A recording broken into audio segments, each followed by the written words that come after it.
చైతన్య ప్రసారం. నమస్కారం, మన ధర్మం కార్యక్రమానికి స్వాగతం.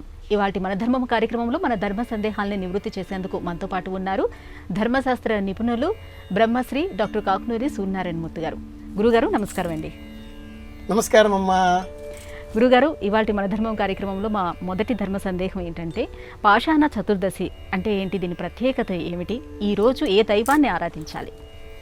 పాషాణము అంటే ఒకటి రాయి, 2 విషం, 3 కాలం, 4 మనస్సు, 5 లోన ఉన్నటువంటి వ్యాధి జబ్బు. దాన్ని కూడా లోన ఏదో గుండెల్లో రాయి పడింది అని మన వాళ్ళు అంటూ ఉంటారు. గుండెల్లో రాయి పడడం ఏమిటి? ఏదో ఒక ఆలోచన, ఆ ఆలోచన రాతి బిడ్డ వలె మారి రోగకారకం అవుతుంది. బీజము అని అర్థం. కనుక పాషాణము అంటే ఇన్ని అర్థాలు లౌకికంగా ఉన్న నేపథ్యంలో తిథులలో ఒక తిథి నాడు, చతుర్దశి తిథి నాడు పాషాణ చతుర్దశి అంటూ సంప్రదాయం ఒక తిథిని సూచించింది. ఇన్ని ప్రత్యేకతలతో కూడుకున్న ఈ పాషాణ చతుర్దశి మార్గశీర్ష మాసం శుక్లపక్షం పౌర్ణమికు ముందుగా వచ్చేటటువంటి చతుర్దశి. ఈరోజు ఏం చెయ్యాలి? ఇంత విశేషమైన రోజు ఎందుకు ఇలా మరుగున పడింది అంటే అర్థం ఒకటి ఉంది. మరుసటి నాడు దత్త జయంతి, దత్తాత్రేయ జయంతి, మార్గశిర పౌర్ణిమ, ఇలాంటి నేపథ్యాలన్నీ కూడా ఉన్న సందర్భంగా ఈ పాషాణ చతుర్దశి వ్రత విధానం కాస్త మరుగున పడింది.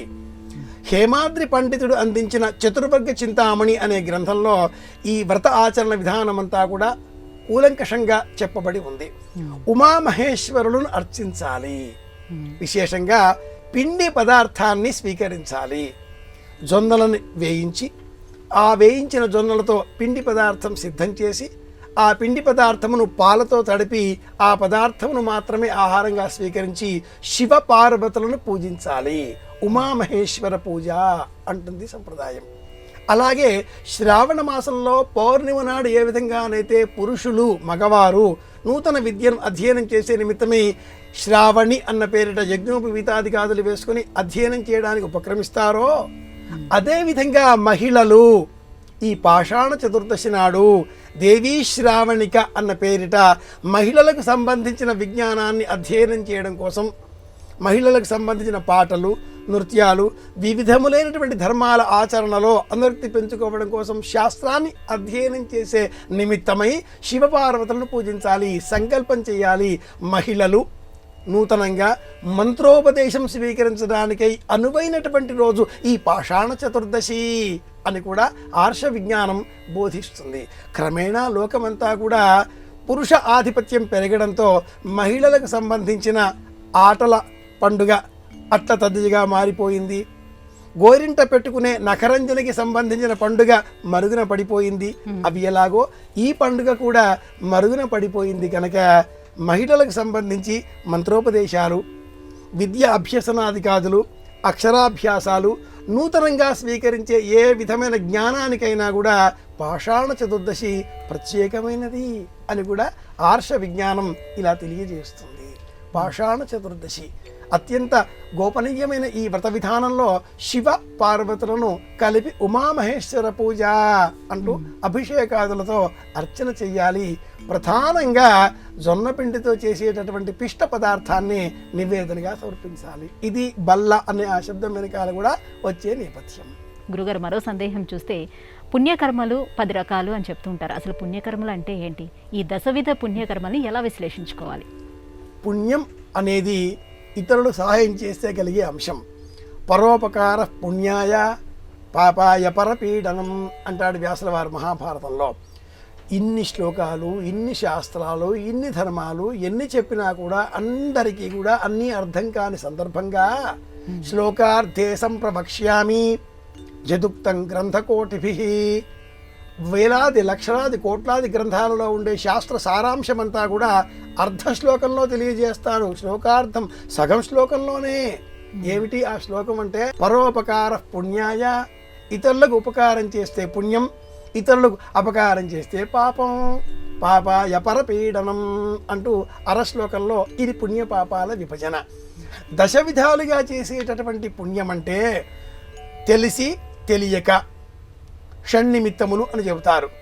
ఇతరులకు కీడు కలిగించే విధంగా వాక్కు దోషము, ఇతరులకు కీడు కలిగించే విధంగా సందర్భాలకు అనుకూలంగా వారి వద్ద ఉండే వస్తువులను సంగ్రహించడము, ఇతరులకు వివిధములుగా అపకారాన్ని తలపెట్టడము, మనస వాచ కర్మణ త్రికరణములతో తెలిసి తెలియక మరసి 6. అలాగే వీటితో పాటుగా ప్రకృతిలో పర్యావరణంలో సహజంగా ఉండేటటువంటి వాటిని విధ్వంసం చేయడం. దశవిధ పుణ్యకర్మలు దశవిధములుగా చేసే ఈ కర్మలలో ఒకటి మనం గజేంద్ర మోక్షణ కథలో కూడా ఉదాహరణగా వస్తుంది. అడవిలో ప్రశాంతంగా ఉన్న ఆ కాసారాన్ని గజేంద్రుడు విధ్వంసం చేశాడు, ఇది పాపం. అలా కాకుండా ఆ ప్రాంతమంతా కూడా సంరక్షించే నిమిత్తమై ఆ మడుగులో మొసలి ఉన్నది, ఇది పుణ్యం. తర్కశాస్త్రంలో ఒక మాట చెబుతారు, ఏమిటి అంటే అడవికి పులి రక్ష. ఒక అడవి ఏర్పడింది అంటే ఆ అడవిలో పులి ఉన్నది కాబట్టి ఎవరూ వెళ్ళరు, కనుక ఆ అడవి అంతా కూడా కాపాడబడుతుంది. కర్మణి ప్రయోగం పులి కారణంగా. పులికి అడవి రక్ష. ఆ పులి బ్రతకాలి అంటే చుట్టూరా దట్టమైన అడవి ఉండాలి. అడవి ఉంది కాబట్టి పులి దాటుమాటుగా ఉంటుంది. పులి ఉంది కాబట్టి అడవిలోనికి ఎవరూ వెళ్ళరు. ఇది పరస్పర ఆశ్లిష్ట, ఒకటికి ఒకటి ఆధారంగా ఉన్నవే ఈ రెండు కూడా పాపపుణ్యాలు. కాసారాన్ని ధ్వంసం చేయడం పాపం. కాసారంలో ఉండి ఎవరైతే విధ్వంసం చేస్తారో వాటిని హింసించి కాసారాన్ని కాపాడుకోవడం మొసలి చేసిన పుణ్యం. కాబట్టే విష్ణువు చక్రాన్ని ప్రయోగించాడు ఆ మొసలికి. హాహాహుహు అనే పేరు గంధర్వుడికి శాప విమోచన కలిగించాడు. ఇది గజేంద్ర మోక్షణ కథ. దశవిధ పుణ్యములు అంటే తెలిసి తెలియక మనస వాచ కర్మణ అనే విధానాలలో సాంఘికంగా భౌతికంగా మానసికంగా ఎవరికి ఏ అపకారంగా చేయకుండా ఉండేటటువంటివే అని మనం చెప్పుకోవాలి. గురుగారు, ఇక మరో ప్రశ్న చూసినట్లయితే ఈ ధనుర్మాసంలో ఇంటి ముంగట ముగ్గులు వేస్తాం. ఆ ముగ్గుల మధ్యలో గొబ్బెమ్మలు పెట్టడంలో ఉన్నటువంటి ఆ ప్రశస్తి ఏంటి, ప్రత్యేకత ఏంటి? ఆ గొబ్బెమ్మల మధ్యలో మళ్ళీ కాయగూరలు పెడతాం, రేగిపళ్ళు కూడా అమరుస్తాం. దీంట్లో ఉన్నటువంటి ఆంతర్యం ఏంటి? నేలపైన పసుపు కుంకుమ వేయొచ్చా, వేయకూడదు అని ఈ మధ్యకాలంలో అనేకులు చెబుతూ ఉన్నారు. నేలపైన వేయకూడదు నిజమే. 10వ రోజున కర్మలో దశాహం నాడు నేలపైన పసుపు కుంకుమ వేసి పుణ్య అహవాచన చేస్తారు. కానీ ఒక ముగ్గు వేసి ఆ ముగ్గు మధ్యలో పసుపు కుంకుమ రక్షగా ఉంచి నమస్కారం చేస్తే అది నేలపైన వేసినట్టు కాదు, ముగ్గు పైన ఉంచి నమస్కరించినట్లు, ముగ్గును పూజించినట్లు అని అర్థం. ఇది ఎలాగో ఆ ముగ్గు పైన ఒక గోపికను, గోపిక అనే పదమే గొబ్బెమ్మగా మారింది. ఆ గోపిక గోదాదేవి. ఆ గోపిక చుట్టూరా ఏర్పాటు చేసేటటువంటి ఇతర గొబ్బెమ్మలు ఏ గోదాదేవి అయితే 10 మంది గోపికలను నిద్రలో నుంచి మేలుకొల్పి రంగనాథుని సన్నిధానాన్ని తీసుకువెళ్ళగలిగిందో, నీలాదేవి భవనాన్ని తీసుకువెళ్ళగలిగిందో ఆ 10 మంది గోపికలే ఇతర గొబ్బెమ్మలుగా చుట్టూరా ఏర్పాటు చేయడం.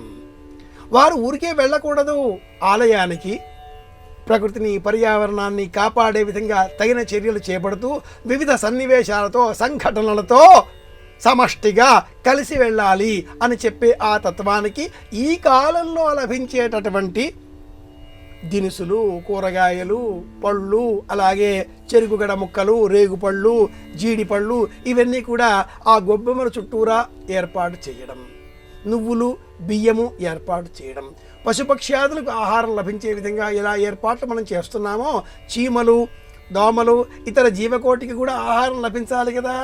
సృష్టిలో 84 లక్షల రకాల జీవకోటి ఉన్నది కాబట్టి అందరూ ఆనందంగా ఉండే నిమిత్తమై మనం చేసే ప్రయత్నాలు ఇవి అని బోధించడం కోసం ఆ ముగ్గు మధ్యలో గొబ్బెమ్మ, గొబ్బెమ్మల చుట్టూరా కూడా ఈ పదార్థాలన్నీ కూడా ఉంచడం.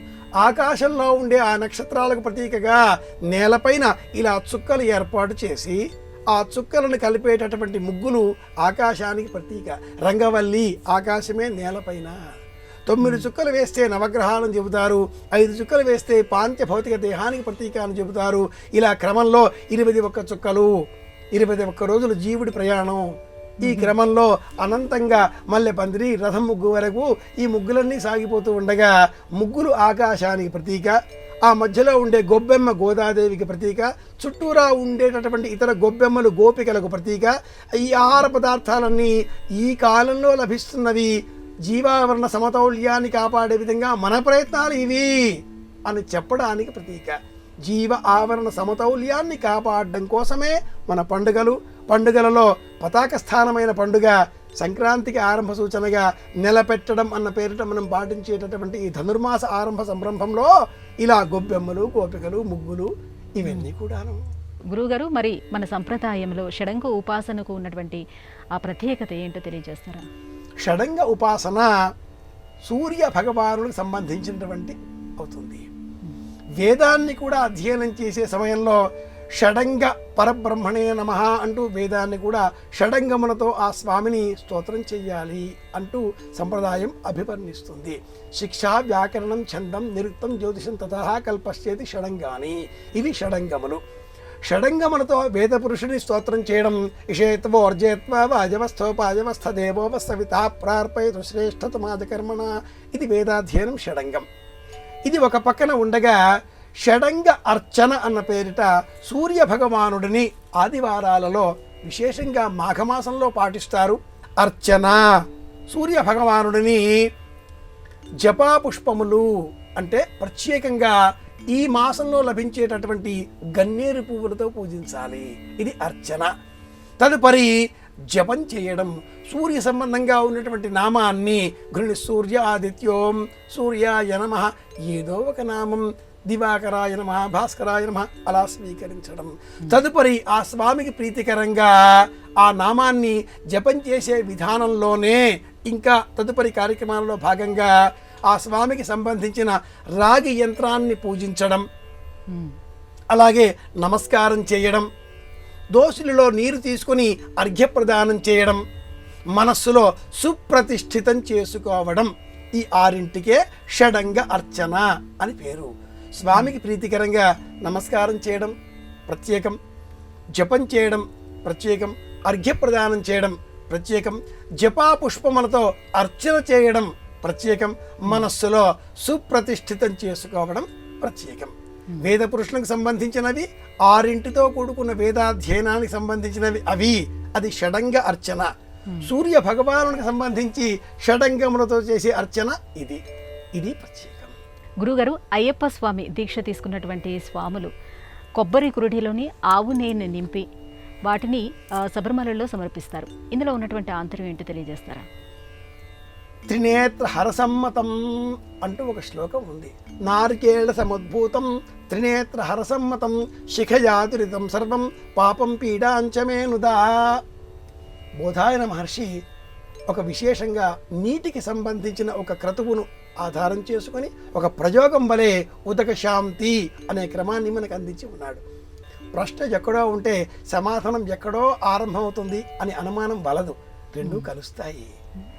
ఈ నారికేళము 3 పైభాగం మనం పొట్టు తీసి చూస్తే 3 కన్నములు మనకు కనిపిస్తాయి. బ్రహ్మ, విష్ణువు, మహేశ్వరులు అంటూ ఉంటాం. పిలక లేకుండా నారికేళమును మనం వినియోగించకూడదు. ఇది హిందూ సంప్రదాయం, భారతీయం. పిలక లేకుండా ఆ కొబ్బరికాయను మనం వినియోగిస్తే అది తంత్రమవుతుంది. ఇది కూడా సంప్రదాయం చెబుతుంది. కొన్ని ఇతర మతాలలో ఆ పిలక తొలగించి నారికేళమును వారి వెంట తీర్థయాత్రలు తీసి వెళ్తారు. ఇతర మతాలలో కూడా మనం కొబ్బరికాయను వినియోగించే సందర్భాన్ని గుర్తించవచ్చు. అయ్యప్ప దీక్షలలో ఈ కొబ్బరికాయ దేహానికి ప్రతీక. ఆ లోన ఉండేటటువంటి నీటిని తొలగించి ఆ 3 కన్నములని ఇలా కాసింతగా విస్తరింపజేయడం ద్వారా లోన ఉండే నీటిని బయటకి తీసివేసి అందులో నెయ్యిని నింపడం అంటే ఈ దేహంలో ఆత్మతత్వాన్ని తెలుసుకునే విధంగా, భగవత్ తత్వాన్ని గుర్తించే విధంగా ఆజ్యాన్ని నింపడం అంటే శక్తిని నింపడం అని వివరిస్తారు ఈ ఉపాసనా మార్గంలో ఉన్నటువంటి వారు, అయ్యప్ప దీక్షను స్వీకరించినటువంటి వారు. ఆ దీక్షను స్వీకరించిన అనంతరం కొబ్బరికాయలో ఆ 3 కన్నముల ద్వారా లోన ఉన్న నీటి తొలగించి నేతితో నింపి బియ్యం పిండి లేక కొబ్బరి పిండి లేదా గోధుమ పిండి, కొబ్బరిని కూడా చూర్ణం చేసి పిండిగా సిద్ధం చేసుకుంటారు, లేదా విశేషంగా సులభం అనుకొని ఈ గోధుమ పిండితో ఆ 3 కన్నములను తిరిగి మూసివేసే విధంగా ఏర్పాటు చేసుకొని ఇరుముడి అన్న పేరిట ఒక ముడిలో బియ్యం, మరొక ముడిలో ఈ కొబ్బరికాయను బంధించి శిరస్సు పైన పెట్టుకొని అయ్యప్ప సన్నిధానానికి వెళ్ళి అనంతరం ఆద్యాభిషేకనే శరణమయ్యప్ప అని శరణ ఘోషతో ఆ 18 మెట్లను అధిరోహించిన తర్వాత ఆ పైన ఉన్నటువంటి ఈ మూత బియ్యం పిండితో కానీ కొబ్బరి కురుడి మూతతో కానీ లేదా గోధుమ పిండితో కానీ ఉండే ఆ మూత వేసిన భాగాన్ని తీసివేసి అందులో ఉండే ఆజ్యంతో ఆ స్వామికి అభిషేకం చేసి లోన ఉన్న అహంకారం అంతా తొలగిపోయి ఆత్మతత్వమంతా కూడా నీవే అన్న జ్ఞానానికి ప్రతీకగా ఉండే నేతితో ఆజ్యాభిషేకం చేసి ఇక మిగిలిపోయింది ఈ కొబ్బరి కురుడి శరీరం, దీనితో పని లేదు అంటూ దిగి వచ్చిన తర్వాత అక్కడే వెలిగించి ఉన్నటువంటి ఒక జ్వాలలో సమర్పిస్తారు. వెలిగేటటువంటి ఒక నెగడులో ఇలా విసరి వేస్తారు. ఇరుముడిలో ప్రధానమైనటువంటి ఆ రెండవ భాగం ఈ కొబ్బరికాయ కురుడి, లోన నెయ్యి మనలో ఉండే లోకకి సంబంధమైనటువంటి నీటి వాసనను తొలగించి ఆధ్యాత్మిక జ్ఞానం పెంపొందింపజేసుకునే విధంగా నేతితో నింపడం. ఇది ఆయా సాధనా మార్గంలో ఉన్నటువంటి తంత్రి అన్న పేరిట పిలువబడే తాంత్రికుడు చెప్పేటటువంటి మాట. మరో సందేహం ఏంటంటే కొబ్బరికాయ దేవుడి దగ్గర కొట్టిన తర్వాత దాన్ని పిలకను తీసి దేవుడి దగ్గర పెట్టమని చెప్తుంటారు, అలా చేయొచ్చా? అలాగే చెయ్యాలి అని ఆచారకాండ ఆచార మయూఖం అనే గ్రంథం చెబుతుంది. ప్రసాదంగా సమర్పించే సమయంలో అభిషేక సేవలో వినియోగించే కొబ్బరికాయని వినియోగించకూడదు. అభిషేక సేవలో వినియోగించే కొబ్బరికాయ వేరు, నివేదనకు సమర్పించేటటువంటి కొబ్బరికాయ వేరు. కానీ పలువురు ఎలాగో అభిషేకం కోసం నీటిని వాడుకున్నాం, కొబ్బరి వక్కలు కాదు కదా అని ఆ కొబ్బరి వక్కలను తిరిగి నైవేద్యం చేసే సమయంలో వినియోగిస్తూ ఉంటారు. అలా చేయకూడదు. ఇవి అభిషేకం కోసం వినియోగించినవి, ఇవి నైవేద్యంలో సమర్పించినవి అన్న తేడా మనకు తెలియడం కోసమే శిఖ తొలగించడం. ఇది కాస్త ఒక అలవాటుగా మారి అన్ని సందర్భాలలో కూడా వచ్చేసింది.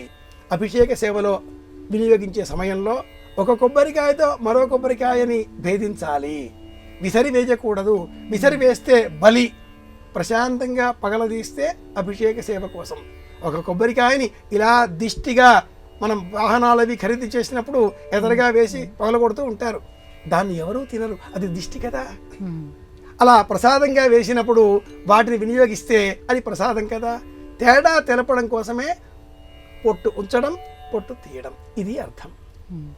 గురుగారు, ఇక మరో సందేహం చూస్తే భక్తి ప్రపత్తులు అంటే ఏంటి? భక్తి ప్రపత్తులు 7 మార్గాలలో ఉంటాయని అంటారు, అవి ఏమిటి? మానవ జీవితం అంతా కూడా 7 సంఖ్యలతో ముడిపడి ఉన్నది.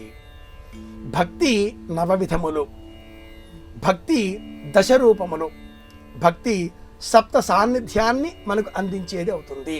భజ సేవాయాం, పరమాత్ముడిని సేవించే నిమిత్తమే భక్తి. సా కస్మైచిత్ పరా ప్రేమ రూప అని నారద భక్తి సూత్రాలలో దైవ స్వరూపాన్ని ఎలా అర్చించాలో చెప్పబడి ఉంది. 7 విధ మార్గములలో అంటే 9 విధ రూపాలలో అర్చించే క్రమంలోనే మనం ఉన్నాం. మనల్ని మినహాయించుకొని దైవ ఉనికి ఉన్నది, దైవాన్ని మినహాయించి మిగిలిన 7 రూపాలలో ఆ దైవాన్ని చేరే ప్రయత్నం చేయడం. సాన్నిధ్య, సారూప్య, సామీప్య రూపాలలో ఏదైతే చేస్తూ ఉంటామో, సారూప్య, సాలోక్య, సామీప్య రూపాలు ఏవైతే చెబుతూ ఉంటారో ఆ 4గింటిలో కూడా మళ్ళీ మనం త్రివిధ రూపాలతో అందుకొని వెరసి 7 పద్ధతులలో భక్తి ప్రపత్తులను పెంచుకోవడం. ప్రపత్తి మార్గ సులభాయ నమో నమః అనేటటువంటి నామాన్ని లలిత సహస్రనామావళిలో మనం గమనిస్తూ ఉంటాం. భక్తి ప్రపత్తి. భక్తి ప్రత్యక్షంగా కనిపించేది, ప్రపత్తి స్తోత్ర సంబంధితమైనది. ఇంద్రియాలు 5 ద్వారా కూడా పరమాత్ముడి ఉనికిని కనుక్కోవడం, అనుసరించడం, ఆచరించడం, పాటించడం, ఇవి 5. జీవుడు, ఈశ్వరుడు వెరసి 7 మార్గాలలో భక్తి ప్రపత్తులను కలిగి ఉండాలి అంటారు. భక్తి సేకరించేటటువంటి విషయ సామాగ్రి ద్వారా మనలో ఉండేటటువంటి విశ్వాసాన్ని నిరూపితం చేయడం అవుతుంది. ప్రపత్తి మన మనస్సులో ఉండే ఆలోచనలను పరమాత్ముడికి విన్నవించడం అనే మార్గానికి ఆధారం అవుతుంది. ఉపాదేయ ఉపాసనీయ మార్గాలలో భక్తి ప్రపత్తులు 2 ఉంటాయి. గురుగారు, ఇవాల్టి మన ధర్మం కార్యక్రమంలో మాకు వచ్చినటువంటి ధర్మ సందేహాలన్నింటినీ కూడా నివృత్తి చేసినందుకు ధన్యవాదాలు. కృష్ణార్పణం. ఇదే ఇవాల్టి మన ధర్మం కార్యక్రమం. రేపటి మన ధర్మం కార్యక్రమంలో మళ్ళీ కలుసుకుందాం. నమస్కారం. ఈ కార్యక్రమాన్ని తిరిగి చూడాలనుకుంటే www.youtube.com/@ETV Life Spiritual లో చూడవచ్చు.